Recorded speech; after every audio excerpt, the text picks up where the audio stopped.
کیا تمہیں کبھی اس چیز کا خیال نہیں آیا کہ مجھے اپنے رب کو ڈھونڈنا چاہیے؟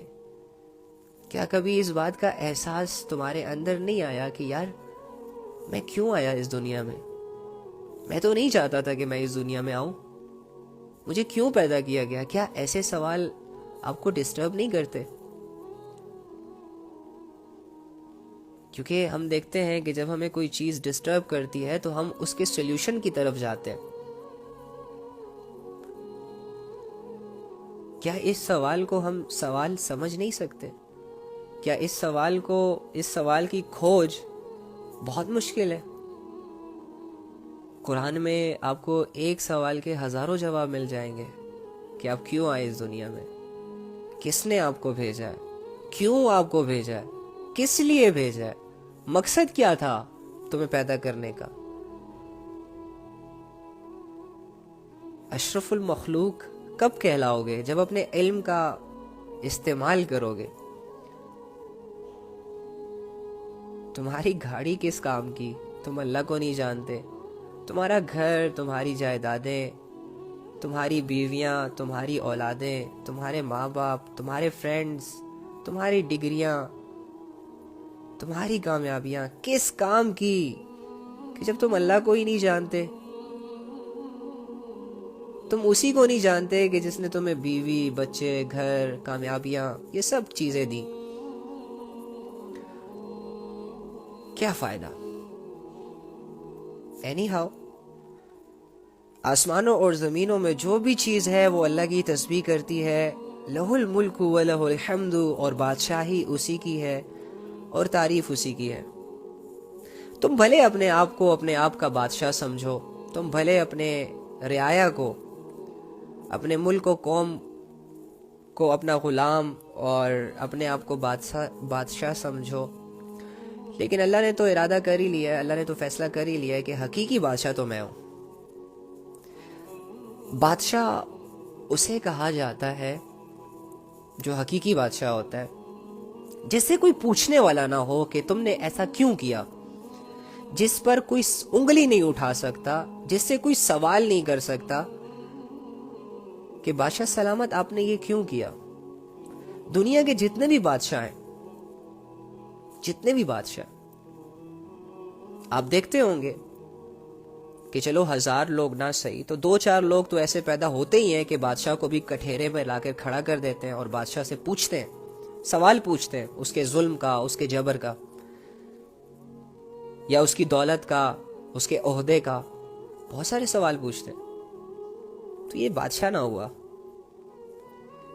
بادشاہ اسے کہتے ہیں کہ جو کسی سے کوئی مشورہ ہی نہ لے، جو کہ بالکل کامل ہو، جسے ہر چیز کا پتہ ہو اور جس کا ہر فیصلہ صحیح ہو، کہ جو فیصلہ کرے اور اس فیصلے کے نتیجے سے وہ پچھتائے نہ، اس فیصلے کے نتیجے پر اسے گلٹ فیل نہ ہو کہ میں نے یہ کیوں کر دیا، اس کا ہر فیصلہ غلطی سے پاک ہو۔ تو آپ دیکھتے ہیں کہ دنیا میں جتنے بھی سو کولڈ بادشاہ موجود ہیں، جو آپ کے پریزیڈنٹس موجود ہیں، ان سے بہت ساری غلطیاں ہوتی ہیں۔ یہ بہت سارے ایسے فیصلے کرتے ہیں جو کہ عوام کی حق میں صحیح ثابت نہیں ہوتے۔ یہ بہت سارے ایسے لاز بناتے ہیں جس سے انسانیت کی زندگی مشکل میں آ جاتی ہے۔ ان کے بہت سارے فیصلوں پر ان کو گلٹ بھی فیل ہوتا ہے، ان کے بہت سارے فیصلوں پر، لاس پر ان کی اپنی زندگی بھی مشکل میں آ جاتی ہے، ٹینشن میں آ جاتے ہیں کہ ہم نے ایسا کام کیوں کیا۔ یہاں تک کہ ان کی بادشاہت کو خطرہ ہو جاتا ہے کہ کہیں یہ تختہ، یہ ملکیت ہم سے چھن نہ جائے۔ بادشاہ کی ایک کوالٹی شاید یہ بھی ہے کہ اس کی جو بادشاہت ہوتی ہے نا، اسے کسی قسم کے زوال کا ڈر نہیں ہوتا کہ میری بادشاہت مجھ سے چھین لی جائے گی، یا لوگ آئیں گے میرے تخت پر، یا میری حکومت گرا کر میری سیٹ پر قبضہ کر لیں گے اور میں بادشاہ نہیں رہوں گا بلکہ میری جگہ وہ بادشاہ بن جائے گا۔ اب مجھے بتائیں، دنیا کے کسی بھی بادشاہ میں، کسی بھی پریزیڈنٹ میں، پی ایم میں، سی ایم میں یہ کوالٹیز ہیں جو اپنے آپ کو بادشاہ سمجھتے ہیں ملک کا؟ نہیں ہے یار۔ موت انسان کی ساری صلاحیتوں کو ختم کر دیتی ہے. موت انسان کی ساری دولتوں کو اس سے چھین لیتی ہے, سارے رشتوں کو اس سے چھین لیتی ہے. لیکن اللہ رب العزت فرما رہے ہیں کہ بادشاہی اسی کی ہے.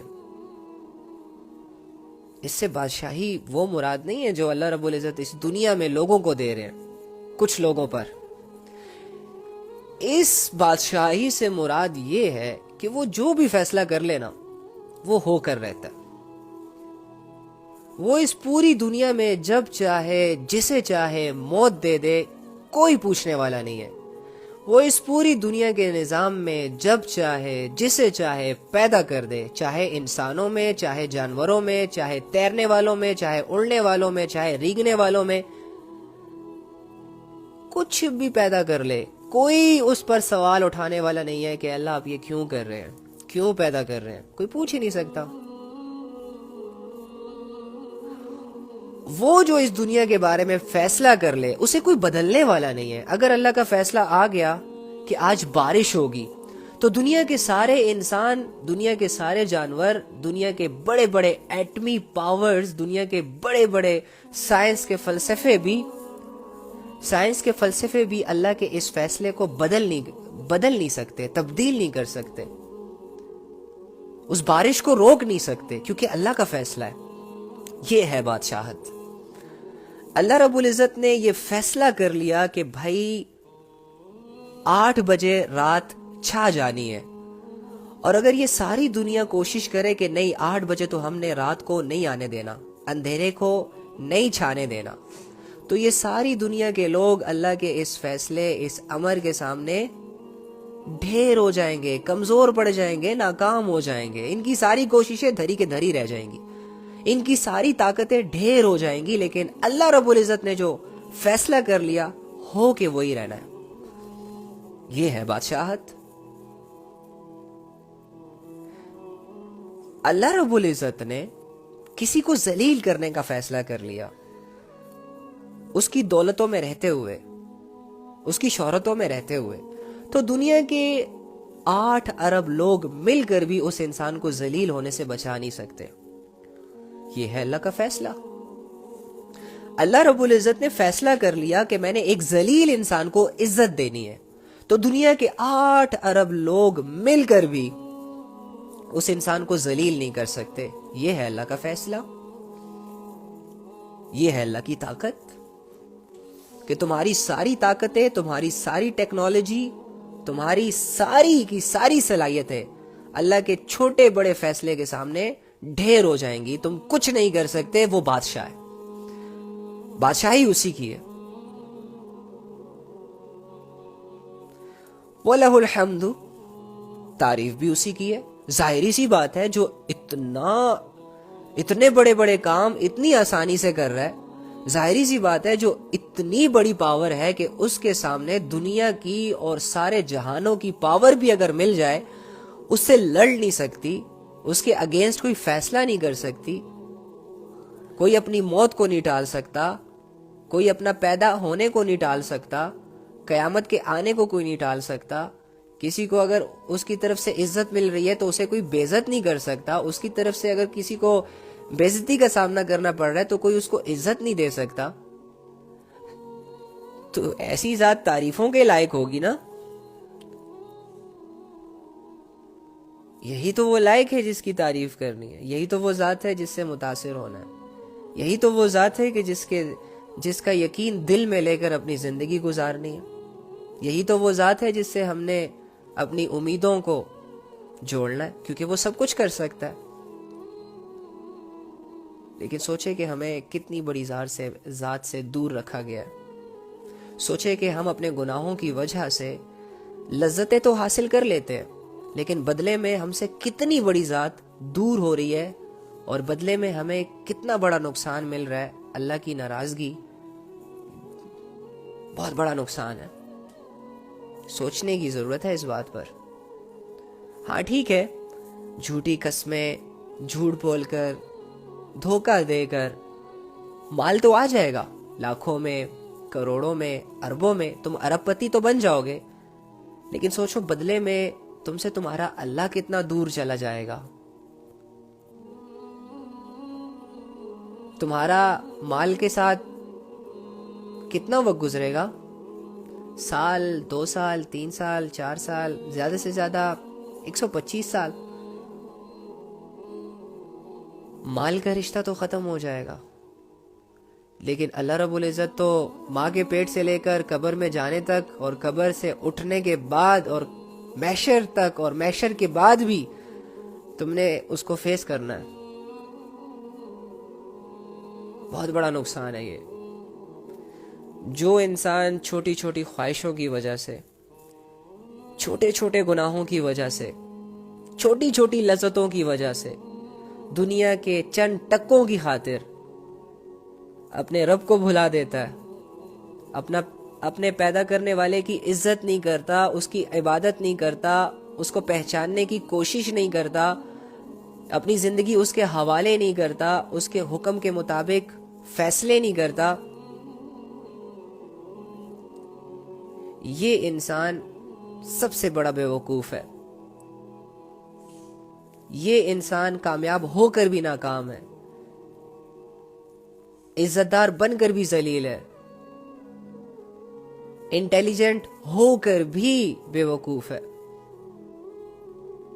تمہارا رب آیتوں کے ذریعے سے، لوگوں کے ذریعے سے، دلائل کے ذریعے سے، نشانیوں کے ذریعے سے تمہیں بار بار اپنی طرف پکار رہا ہے، اور تم چند ٹکوں کی خاطر، 2-4 چہروں کی خاطر، 2-4 وسائل کی خاطر اس سے بھاگ رہے ہو، اسے بھلا رہے ہو، اس کو لفٹ ہی نہیں دے رہے، اس کی باتوں کو اگنور کر رہے ہو، لوگوں کی باتوں کو ایکسیپٹ کر رہے ہو، اس کے حکموں کو کچھ نہیں سمجھتے.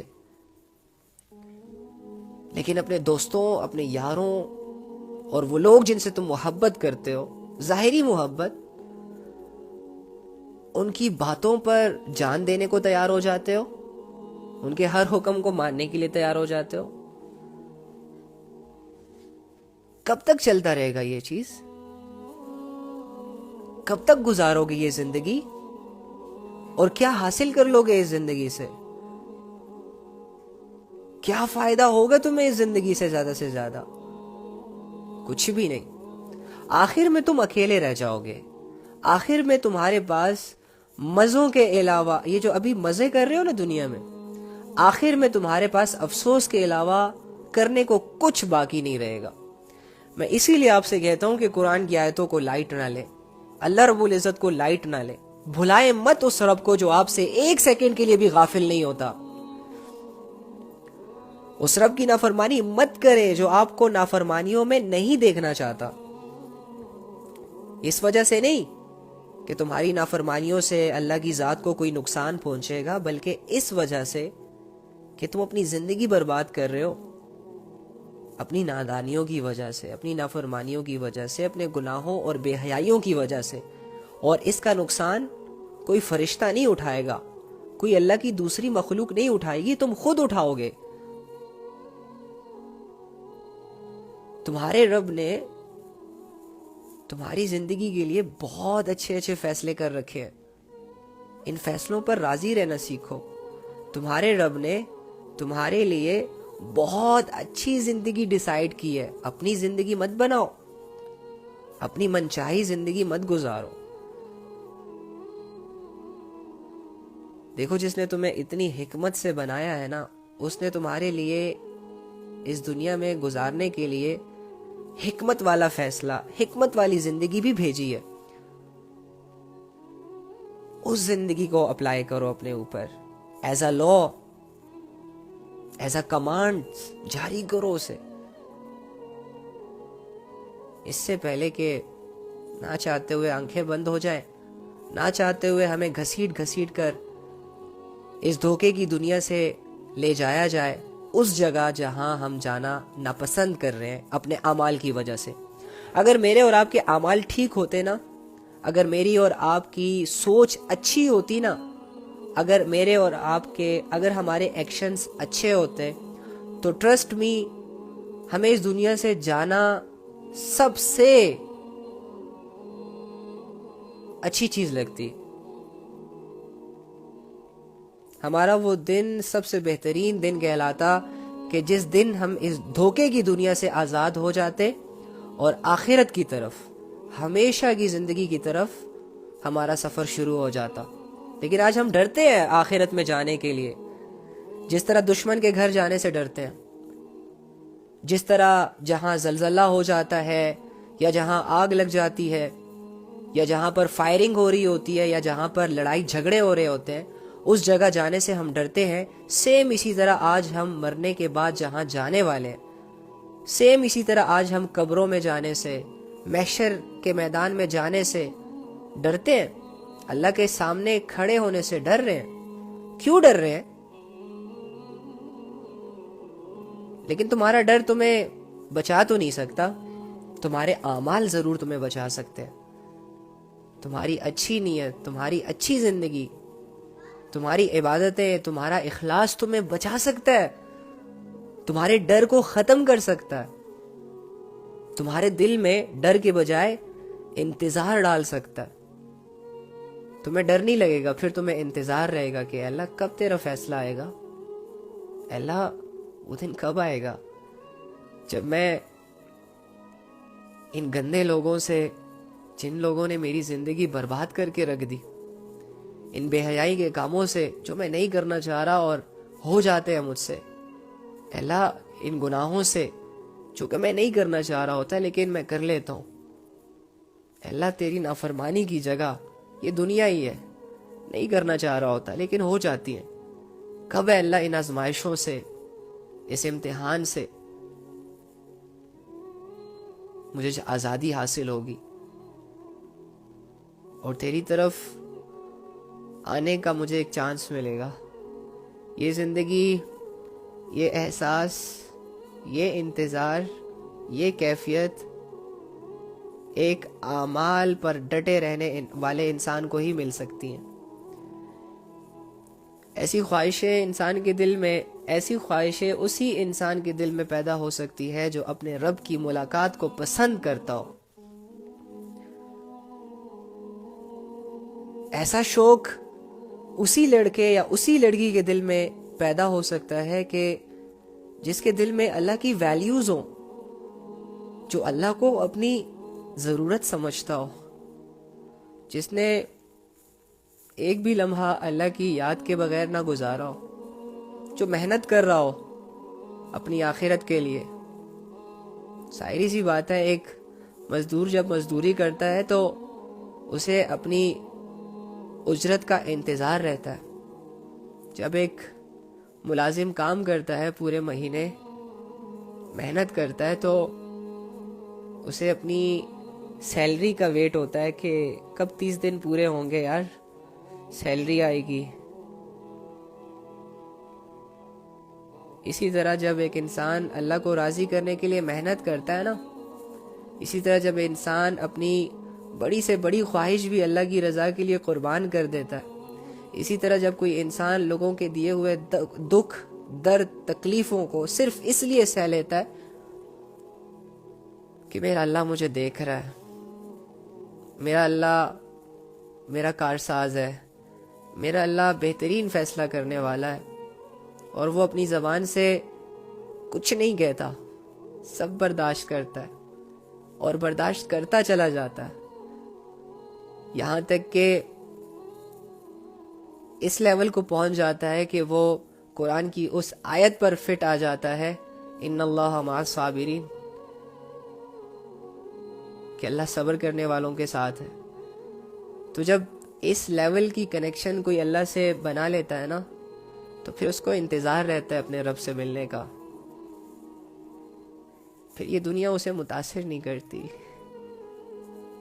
پھر یہ دنیا اور اس میں جو کچھ بھی چل رہا ہے، دنیا اور اس میں جتنے بھی موجود وہ حسین چہرے جو ہمیں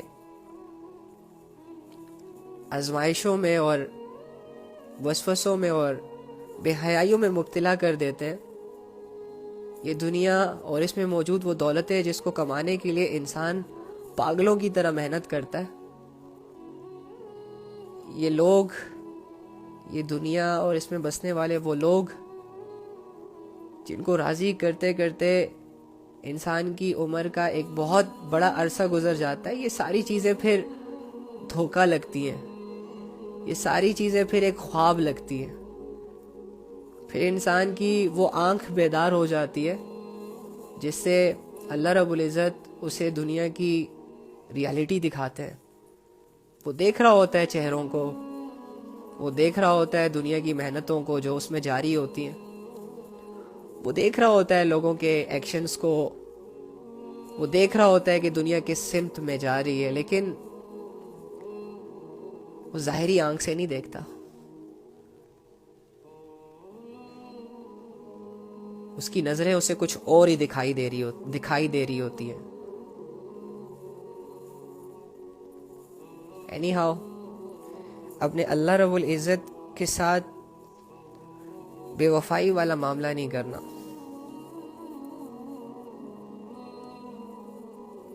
یا ایھا الذین آمنو، مجھے اللہ کی اس آیت نے بہت ایموشنل کیا تھا جب میں نے اسے پہلی دفعہ پڑھا تھا. اللہ رب العزت فرماتے ہیں کہ اے ایمان والو، اللہ اور اس کے رسول کے ساتھ بے وفائی مت کرنا. بے وفائی کا مطلب تو آپ جانتے ہی ہیں نا کہ کسے کہتے ہیں.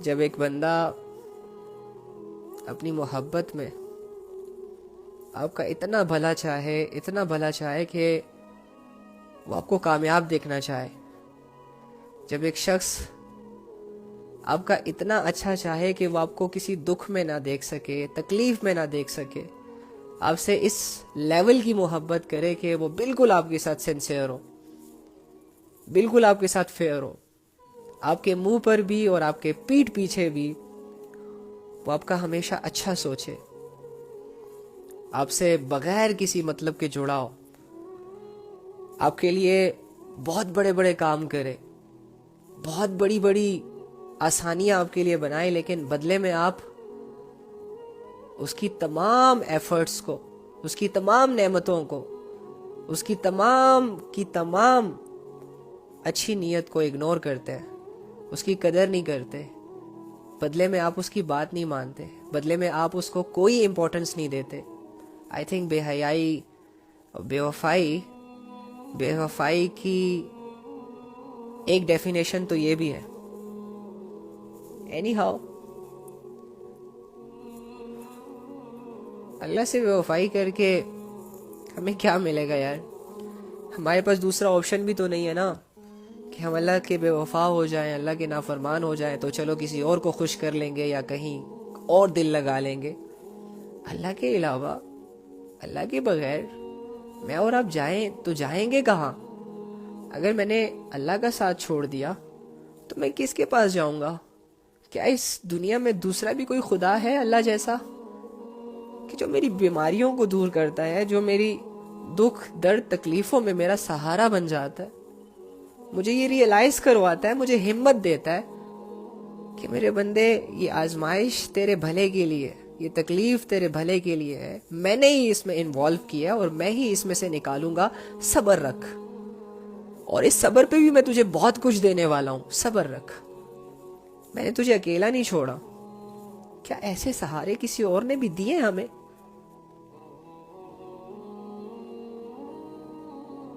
دنیا ٹھوکریں مار دیتی ہیں، گر جاتے ہیں. سم ٹائمز لائف میں ایسے سٹیجز بھی سامنے آتے ہیں کہ ہمیں لگتا ہے کہ بس ہمارا اینڈ ہو چکا، اب خودکشی کے علاوہ ہمارے پاس کوئی دوسرا آپشن نہیں ہے. زندگی کے ختم ہو جانے کا انتظار کرتے ہیں، لیکن اسی وقت اللہ رب العزت ہماری زندگیوں میں ایسے فیصلے کرتا ہے کہ ہمیں لگتا ہے جیسے ہمیں نئی زندگی مل گئی ہو. ہماری زندگیوں میں ایسے لوگ آ جاتے ہیں جو ہمیں دوبارہ ریکور کر دیتے ہیں. کیا وہ لوگ خود آتے ہیں؟ کیا ان کو کوئی بھیجتا نہیں ہے؟